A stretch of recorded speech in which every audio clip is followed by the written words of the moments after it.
This is the story of something that happened not too long ago, and it still sends chills down the spine every time it's remembered. It all began on a quiet Thursday evening in early September, when the sky was painted orange from the setting. Sun and the city streets had started to grow calm. Jay, who had always been the daring one in the group, showed up at the apartment carrying that mischievous grin he wore whenever he had found something reckless but irresistible. In his hand was his phone, and on the screen, a blurry photo of an old, crumbling building filled the frame. The windows were broken, the walls cracked and dirty, and vines had claimed most of the structure like green hands pulling it back into the earth. Across the faded sign above the building's entrance, the words, St. Augustine Medical Center, could still barely be read through years of dirt and decay. It was a hospital, a real one. And not a soul had entered it for decades, at least that's what the rumors claimed. Jay's voice had a spark in it when he said, "It's still there, hidden between two new apartment complexes. No guards, no cameras, just forgotten." The temptation in those words was too strong to ignore. There had been many abandoned houses, factories, and warehouses explored before, but never a hospital. Hospitals carried a different kind of energy.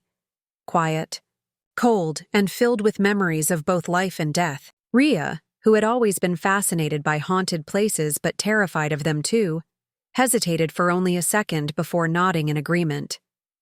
Curiosity always beat fear with her. The idea of walking through old hallways where patients once cried, laughed, and maybe even died was both thrilling and horrifying.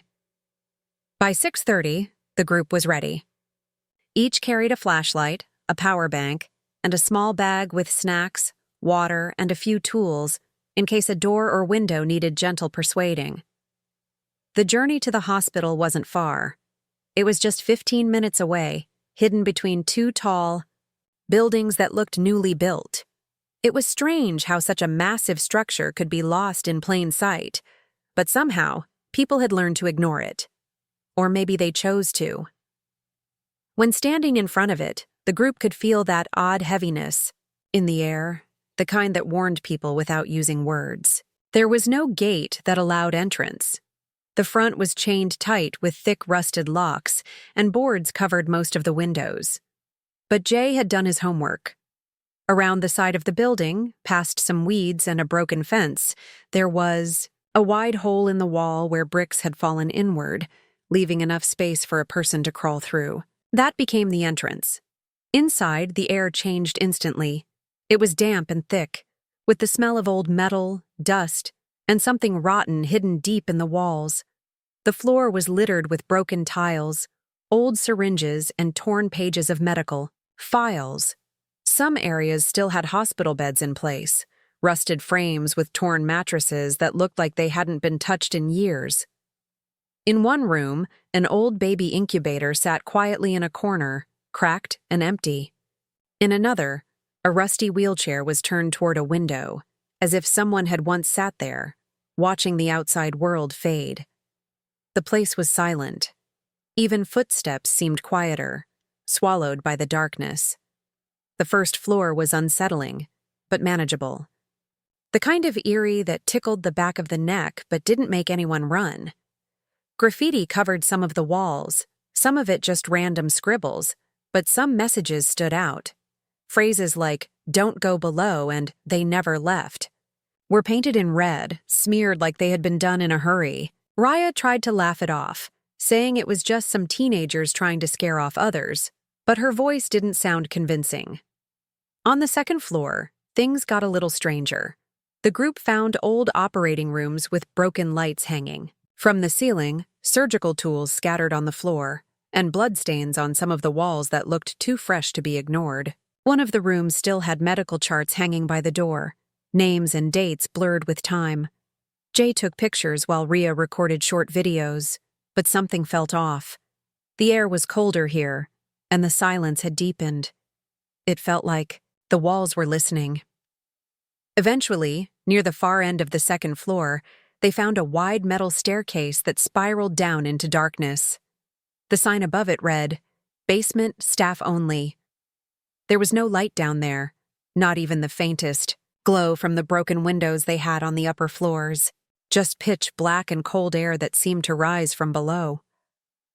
Jay pointed his flashlight down the stairwell and said, "This is where it gets interesting." Rhea hesitated for the first time. Her fingers tightened around the flashlight, and she whispered, "Let's not stay down there long." There was something about basements in old hospitals that made the imagination come alive in all the wrong ways. That's where the morgue could be. That's where storage rooms held things people didn't want to see. That's where the forgotten often stayed. Still, the group moved forward. Step by step, the sound of their feet echoed into the dark. Every few seconds, one of them would shine their light behind, just to make sure nothing was following. Even though they were alone, it never felt that way. The bottom of the stairs ended in a heavy metal door that stood slightly open. When it creaked, the sound shot down the hallway like a scream. What waited beyond that door would mark the beginning of something none of them would forget. What seemed like just another night of urban exploration was slowly turning into something else. Something darker, something that had been waiting. The heavy basement door opened with a loud creak, its rusted hinges groaning as if in protest. A cold wave of air rolled out from the darkness beyond, brushing against the skin like the fingers of something unseen. The temperature dropped instantly, far colder than what should have been possible for a basement in the middle of the city. The flashlight beams cut through the thick blackness, barely reaching more than a few feet ahead. The beam revealed a narrow hallway with cracked tiles and peeling paint, the walls discolored with patches of mold and strange dark stains that didn't look like just water damage. The air smelled different down there, more metallic, more decayed, like something long dead had been left to rot in the silence. Moving forward, the group entered the hallway with hesitant steps, each footfall echoing unnaturally loud against the walls. The hallway stretched long and narrow, leading into more intersecting corridors and rooms with doors hanging off their hinges. Broken medical carts, rusted surgical trays, and cabinets filled with shattered glass lined the passage. A flicker of movement caught the eye through one of the open doors, a curtain swaying gently even though the air was still. Inside that room, the bed sat empty, but on the dusty floor were footprints, not shoe prints, not boot marks, bare feet. The imprints were fresh, too fresh to be from anyone other than someone recently walking through.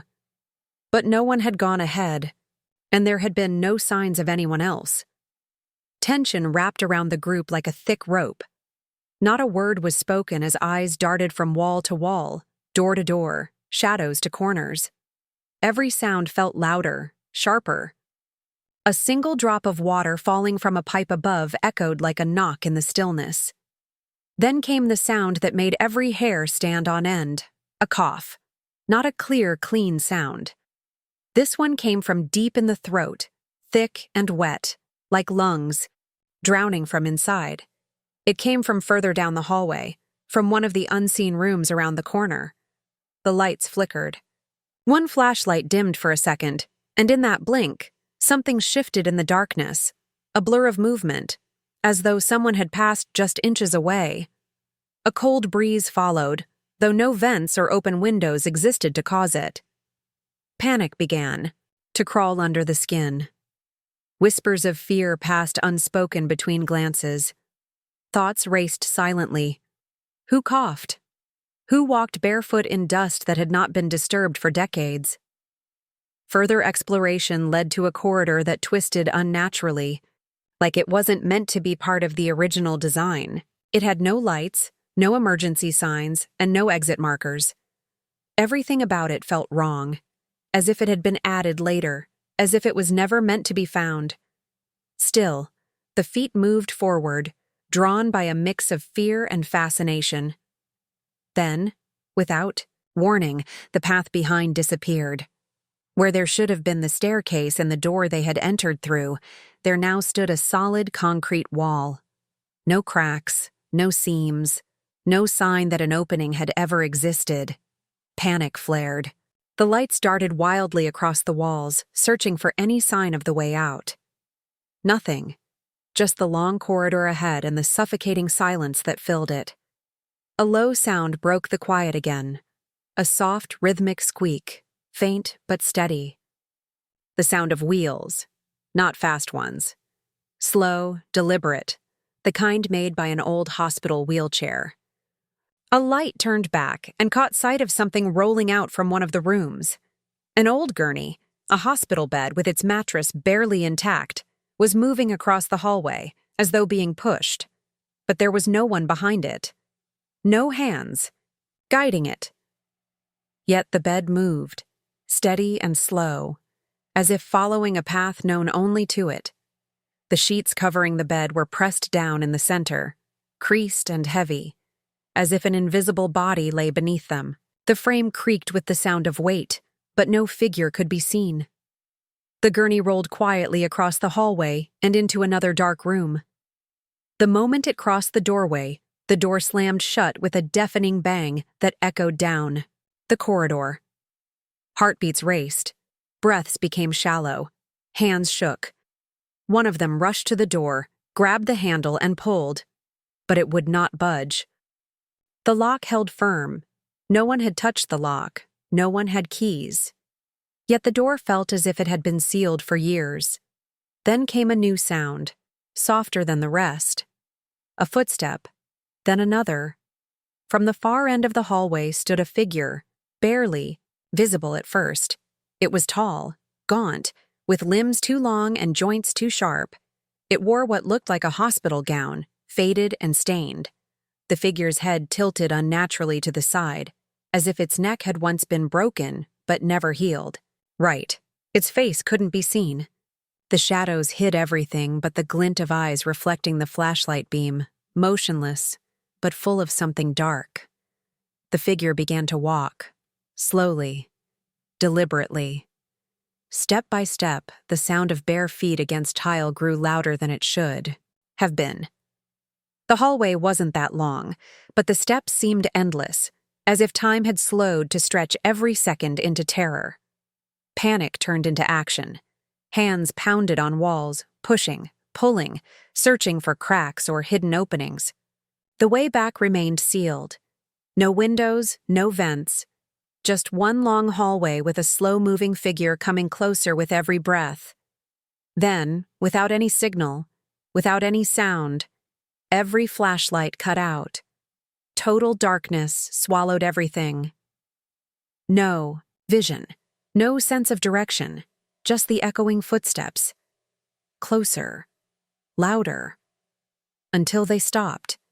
Not a sound remained, not even breathing.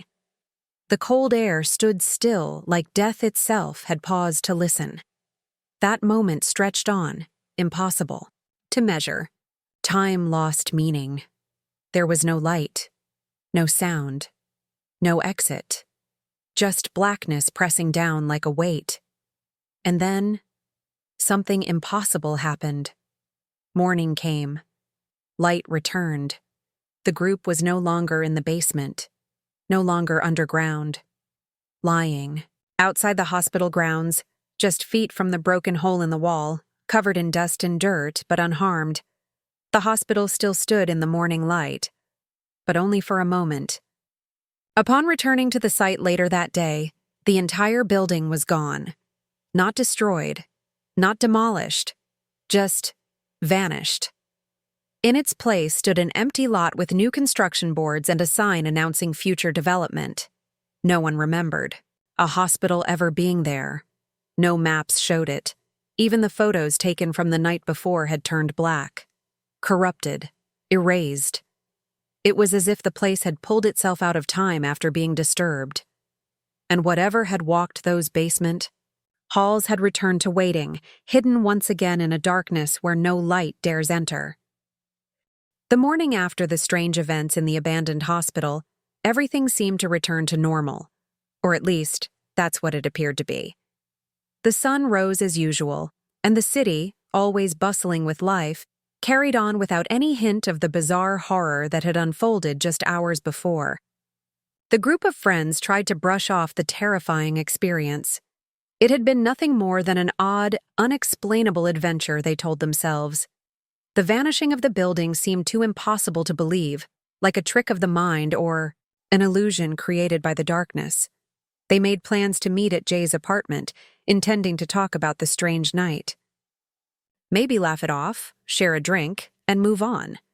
However, things had already begun to feel wrong, and deep down, each of them could sense it. Rhea was the first to bring it up. As the group gathered in Jay's apartment, sitting around the small coffee table, she looked uneasy, her fingers nervously tapping the edge of her phone. The night's events were too fresh in her memory, too vivid to ignore. "There's something we're missing," she said, her voice low but intense. That place wasn't just some abandoned hospital. It wasn't just old and creepy. Something was wrong with it. Something unnatural. Her words hung in the air, pulling everyone's attention to her. No one spoke at first. The memories of the dark hallways, the mysterious figure, the door slamming shut, and the vanishing building all rushed back like a flood. The chill in the room deepened as they all realized what she was suggesting. It wasn't just a ghostly experience or an illusion. It was something worse, something that didn't belong. Jay frowned, trying to laugh it off, but even his voice cracked. "Rhea, you're overthinking it. It was just a weird old building, that's all. We were spooked, sure. But you can't seriously believe in that kind of stuff, right?" His words were shaky, not as confident as he'd like to appear. A silence passed between them, one that stretched far too long. Then Mark, who had been the quietest among them, spoke up. "I tried to look up the hospital online, but there's nothing. No records, no history, nothing. It's as if it never existed." His voice trembled with disbelief, but it was the truth. Nothing about the hospital appeared on any search, and when they tried to look at satellite images of the area, the building wasn't there. The space was just an empty lot, but there were no signs of the crumbling structure that had been there just hours ago. Jay shook his head, trying to explain it away, but deep inside, he knew the truth. Something had been wrong. It had all been too real to ignore. The group agreed to go back to the hospital that night. They had to see it with their own eyes, make sense of it. Their nerves were already on edge, but curiosity outweighed their fear. What else could they do? What else could explain what they'd seen? The night was cooler than it had been before. A soft breeze made the trees rustle, and the city seemed quieter than usual as they walked down the same path toward the place that had once stood at the edge of their memories. This time, as they approached, they noticed something they hadn't seen the night before. A strange mist hovering just above the ground, as if the air itself was breathing. It moved slowly, like it was alive, swirling and curling in the moonlight, creating an almost hypnotic pattern. The hospital wasn't just gone. The very ground seemed to have swallowed it up, erasing all traces of its existence. There was no hole in the wall anymore, no rubble, no sign that anyone had ever been there. Just an empty lot, with a few overgrown weeds and the mist rolling over the pavement. The group stood there, frozen in disbelief, unable to comprehend what they were seeing. Mark stepped forward, his heart racing in his chest. "This can't be real," he muttered, scanning the empty lot for any sign of the building. The mist swirled around him, as if trying to pull him deeper into its embrace.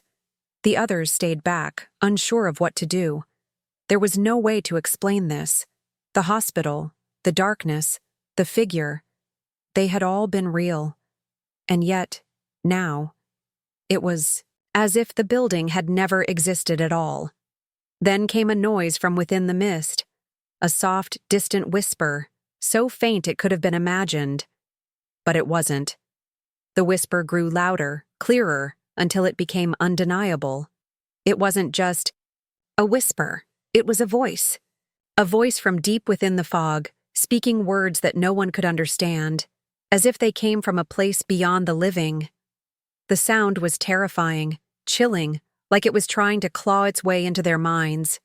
And then, just like that, the mist parted, revealing something none of them could have expected. There, in the middle of the lot, stood the hospital, intact, whole, and as it had been the night before. The walls were cracked, the windows broken, and vines hung from the structure like tendrils, creeping up to reclaim it. The doors were wide open, and inside, the dim light from the flashlights illuminated the old, forgotten rooms. The place seemed to beckon them, its dark presence like a force pulling them inside. It was as though time itself had folded back upon itself, bringing the hospital back from the void, just for them. A chill ran down their spines, but they had come this far. They couldn't turn back now. Reluctantly, they entered once more. The familiar stench of decay filled their nostrils, but this time it was different.